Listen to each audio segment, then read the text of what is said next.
loves me. She loves me not. She loves me. That's what I thought. A penny for your thoughts, a nickel for your kiss. Grab a dandelion and make a wish. She loves me. She loves me not. She loves me. That's what I thought. Diamonds in the eyes, gold in the heart. Face like a Da Vinci, her body's a work of art. Got a nigga motivated. She puts me like a shopping cart. Yo, welcome to another episode of Unkept Secrets. I'm Kash, and this is my beautiful girlfriend Bry. And we're here again. Back at it like we never left. Back at it like a crack addict on a craftmatic, you know what I'm saying? Speak for yourself. Okay. Like the crack addict talk, it's okay. But what I'm saying, so we took a little hiatus, or a little. Yeah, a little break. You know what I'm saying? We wanted to make sure our chemistry was there, make sure our charisma was there, and what else? Something else. Let's start with a C. Children. We had a baby. See, you throwing I'm out, just kidding. Don't make that clickbait. That's the. You had a baby in what? So 6 months. You had a 6 month baby. A baby in 6 months. Yes. Okay. All right. And our baby is the show, Unkept Secrets. That's our baby. We had the baby again. You know, so we had the Reborn. baby. We had the baby. The baby passed away on a rose again, and rose 4 months later, and like Jesus himself, like Jesus himself. Hallelujah. But we back, and if you ain't a subscriber already, hit that subscribe button, hit the like button, leave a comment about Bry's hair. Wow. Leave a comment about whatever, Bry's shirt. Anything of those natures. I feel like these are jabs being thrown. All right, you know what, guys? Your shirt's fine. No, it's okay. It's okay. okay. You look great. Your hair look great. Your shirt look great. You look great as usual. Thanks. So that's not what we're talking about here. Okay. What are we talking about? Today we're talking about integrating blended families. You know what I'm saying? And losing my mind. Because I was a single dad before we got together. You were a single mom, and I'm pretty sure that's kind of a common thing today. Something relatable. Something relatable. Ew. Okay, go ahead. No, it's okay. No, it's okay. I'm gonna hold my breath. Something that's relatable, you know what I'm saying? So, I had 2 girls. No, you didn't. Well, you had bad kids. Everybody, if you're a fan of the show, you've been watching the show, you already know the story. Yeah. So, if you don't, go back. Go back to last season. Episode 1, episode 2. We talk maybe about 3, episode 1, 2, 3, all of them. We're gonna talk about those things. Yeah. And you can catch up to where we at today. But we I guess we told you, at the time. Underage. I had 2 underage daughters. And Bry had 2 underage boys. And we had to blend them in when she moved into the apartment. So I think we last left off. We were just moving in last time, right? No, we passed that. We did. Past that. Yeah, we gave you a little. Past that. We had just moved in when we finished that season. No, we was way past that. We went to Orlando, and we went to the Orlando trip. That's true. We way past that. Oh. So now. The thing is, and we wanted to talk about the relationships between the step kids and the step parents. Navigating that dynamic. Yeah. I've been seeing a lot of posts about it, so maybe it'll be a little relatable. You know what I'm saying? We seen a post the other day about, someone doing their best stepdad voice. It is a necessity. That stepdaddy voice is a necessity. Yeah, how you gonna talk to the kids when they start acting up? What are you gonna say? Sit down, boy. Sit down. What'd your mama tell you? Your mama told you, so you gotta practice your stepdad voice. Boy, listen to your mama. Like that. Practice your voice, guys. Practice your stepdaddy voice if you're dating someone with children. And one of the most important things that I would like to think about is the relationship between the step parent. You can't force that relationship. You can't say this is your new dad. No. Call him dad. No. Or, call him this and call her mom or this and that. You know what I'm saying? You got to let the kids build that own relationship. Yeah. You know, you can't be like, this is your daddy now. Yeah, this is your daddy now. Call him dad. You got a new daddy. You can't pressure that relationship onto them because they're going to just push back from it. The more you push it on them, I feel like they're going to give you a little pushback. If you're like, oh, this is your dad, call him dad, you better respect him like he's your dad, then they're not going to want to do that. Just for the simple fact that you're pushing it on them. Yeah. You have to allow them to build that relationship and establish it on their own because you guys, I feel like, are getting to know each other. I don't know about most people, but like when I moved in with you, my kids didn't have a past with any men. I mean, I was a straight single parent, and you ain't meeting my kids. If we dating, you ain't talking to my kids. My kids don't even know about anything other than their mom's going to hang out with their friend right now. They probably thought it was a female. My kids they didn't meet men. So for them, when they moved in with you, it was like a huge adjustment. They did not like you for no reason. Well, Ezra liked me. Ezra loved me. Well, yeah, my baby, the little baby, the baby one liked him, but then like my older son, he had a little pushback. He didn't like the fact that told lies on me. Oh my God. One day he accused me of heinous acts. Heinous, repulsive. Like starving, and he would call me at work while I was at work, and he'd be like, "He's gone. I think he left. I was in the room. Mom, I don't know where he went. I think I don't know if he's doing something wrong. He left us here alone." And then I'll call him, and he'd be like, "I'm right here in the room." I'd be like, "So you're trying to tell me I cheated on me?" He was trying it. Yeah, he tried everything in the book to break it up, and then when he had nothing else, he said, "He hit me." And it was like, even though we were in the room together, he never even left the room. It was crazy. It was crazy. It was an adjustment, and it's always going to be, that period of learning and adjusting and gaining the comfortability, and everybody finding out what their role is and where they fit in. Now her two sons call me dad. My two daughters call her mom. I'm mom.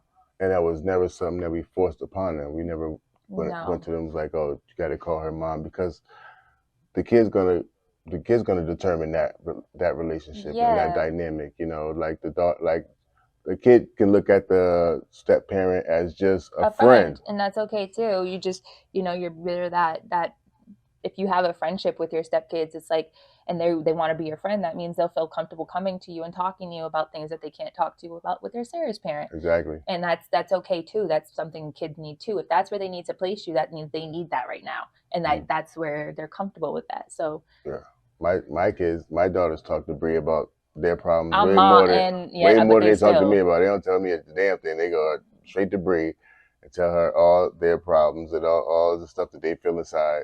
They don't tell me nothing. So I know about the boys. I know about the feelings. I know about the girl issues.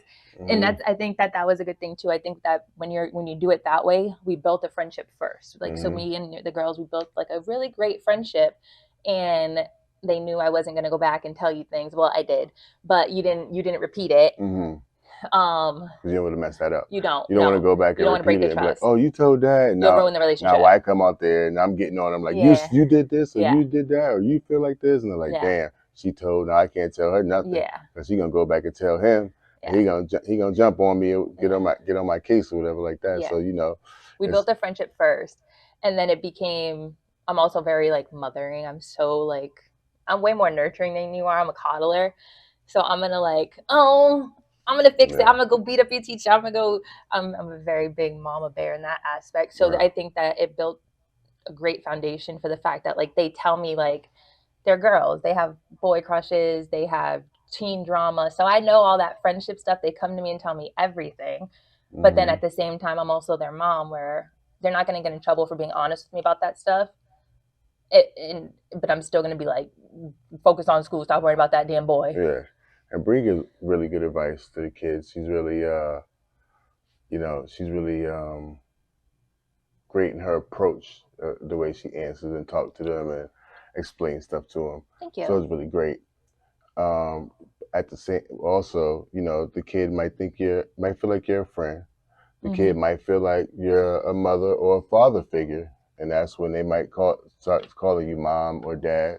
Yeah. But a kid can also just feel like, you're my mom's boyfriend.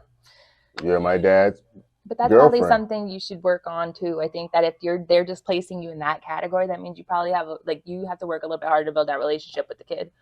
Yes, but also I think it depends on the kid's personality too. Mm-hmm. You know, a lot of kids aren't accepting like that. A lot of kids are just, Been through a lot. standoffish. Yeah.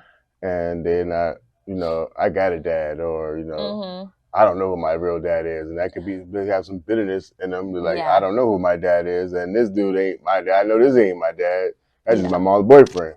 So, it kind of like depends on the amount of maybe animosity they have towards The situation, the original parent. situation growing up. Yeah, that could be I a part of can't it stand too. when moms be just introducing their kids to all their boyfriends. Well, that causes, I feel like, that animosity. If you introduce in every single dude to your kids, they are losing a sense of respect for you. Oh yeah. And a sense of respect for dating in general, I guess. Like they're not going to take it serious, and they lose respect for their parent when they see the in and out and like the constant dating, and I don't think it's healthy. Nobody sticks around. No, it's just another guy. So they're not. So when you really may find somebody that you're serious with, they're gonna look at him like, just another guy. He'll be gone in 3, 2. They count down the days and you're gone, and somebody else come through. So they're not gonna even take the time to get that relationship. Yeah, and be like, you know what? Maybe I should get to know this dude, or I liked him. Why you leave? Or you be like, I liked him. Why you ain't with him no more? You got rid of that dude. They might feel like that way too. Like, we had a good one, Ma. So I realized that there's like also, I went through like a period of like mom guilt. When you're newly in a relationship, or you're newly bringing someone around your kids and it's like moving in, there's like a sense of mom guilt. Like, what you mean if your kids are pushing back them a little bit, you get a sense of like, it's like self-doubt. You feel guilty for moving your kids into a situation with a new partner. You feel guilty about bringing your kids around another person. And if they don't like them, then I feel like a lot of moms will like stop dating if their kids. Oh yeah. Like, even though my kids are young, like I've seen moms that will just completely stop dating somebody just because their kids are pushing back them. But I feel like stop dating you because their dog don't like you. But there needs to be a healthy balance. Because I was just telling this to my mom, actually, that fuck them kids. Because at the end of the day, them kids are gonna grow up. If them kids aren't being abused or they're being disrespected, that you can't allow your kids to dictate your relationships. Because then you're, first of all, giving your kids way too much power over a grown-ass person, which is crazy. A lot of these kids are just haters. Haters. They don't want their mom. They don't want their mom to be with nobody. Do you even want their mom to be happy? Like, wait a minute. They want the mom all to themselves. I'm losing. Like, people do this. It's a cultural thing, because in like Spanish culture, like, I know that's a big thing for us. Is that like parents and kids, they get way too involved, for sure. Yeah. And they let their sons especially have a lot of control over what happens. But I feel like, how are you allowing a child that has no type of knowledge about life and love and what is really required or what is okay and not, that to determine your relationship? I think it's crazy. Yeah, like, my kids, my world, and some people, it's just been them and their kids. They're like their whole time, like they're for a long period of time. Yeah. And they worry about the adjustment. Yeah. My kid's gonna adjust, or but there's guilt there too for mom. Yeah, there's super huge mom guilt about the adjustment. And I guess it's just about navigating through that. Yeah.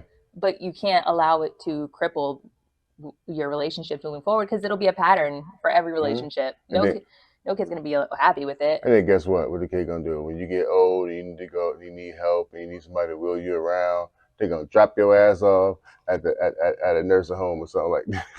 Assisted living facility. Yeah, exactly. Why they with their wife? Because their wife or their husband don't want you living in the house. That's crazy. So you can't be to a certain extent, you can't live your life. Yeah. According to, the way that your kids want. You can't live your life according to the way that your kids want you to live your life, or, because at the end of the day, as soon as they get a girlfriend or a boyfriend, they'll run out on your ass. Especially as teenagers, they're gonna dip on you. They're gonna hit that like ugly teen stage where they just want to be with their friends and boyfriends, and then you just alone now. They like, it's just no. I feel like that's a lot of Spanish people. We deal with that we get involved with our kids' relationships and then we allow them to control our relationships. Yeah, it's kind of wild. Nah, I never really got into my daughter's relationships like that. Only if the dude did something, or the closest one I'm with is obviously with my oldest daughter and her boyfriend. He's the coolest one. But other than that, I didn't never really, get into the relationship thing. What's your intentions with my daughter? Are you like you want to get married one day? Like, can we just do the shakedown and ask these guys all these kind of questions? I never was the kind of person that got into all that type of stuff. I'm that parent. Yeah, that's fine. I mean, I'm the parents will do it. I feel like I'm gonna be that parent. I'm a helicopter parent. I don't. What's that mean? I'm a helicopter, like a hover mother. Like I'm like, like I feel like I get what you say. I never heard that term before. A helicopter parent? Yeah. I get it. No, I'm not that type. I never really get into relationships until something happens or they need me, or other than that, I'm not the boyfriend's friends. I'm not cool with the boyfriend like that. I'm not, hey buddy, let's go hang out and go do this and that. Nah, you're intimidating. That's why I wouldn't want to be your friend either. Hey, they want to be my friend. I just don't want to be their friend. Hey, what's up, Pop? What you doing today? I come over now. Nah, bro, because I don't want to be caught in the middle of the crap.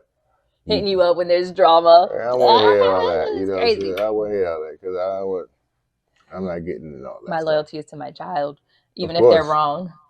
Oh shoot, but no.